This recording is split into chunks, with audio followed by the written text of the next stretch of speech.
feel like that property market is moving faster than you can keep up? Don't worry, I've got the latest update right here for you. Hi there, I'm Rupali from Get Your Properties with your latest property market insights for the week ending 16th August 2024.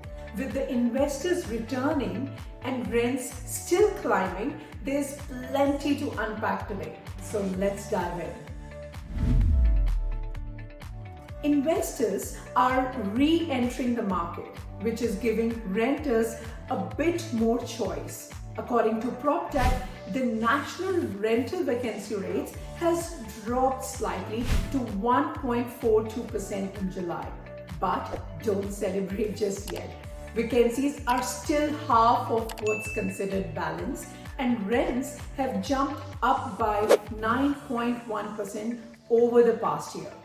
So while there's a bit more availability, it's still a tough market out there.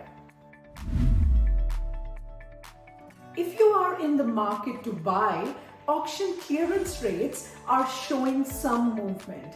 Last week, Australia's combined capitals saw a clearance rate of over 70%, with Adelaide leading the way at nearly 89%. However, Sydney and Melbourne, our largest auction markets, experienced slight drops. But as we head into spring, expect to see auction activity ramp up even more. If building a home is on your agenda, you will want to pay more attention to this. After a brief slowdown last year, construction costs are on the rise again. We are seeing costs driven by labor shortages and soaring copper prices due to increased demand from green energy projects. This is making new builds more expensive and widening the price gap between new and existing homes. Rent increases are forcing more Aussies to change their living situations. With rents rising at the fastest pace in over a decade, more people are opting to share housing or move in with family.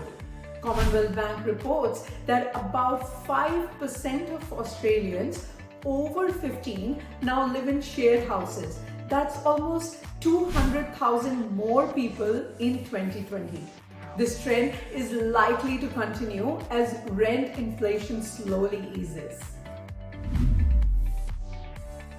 Lastly, there's a lot of talk around Airbnb's role in the rental crisis. Critics say platforms like Airbnb are driving up rents, but Airbnb claims short-term rentals make up just 1% of the market.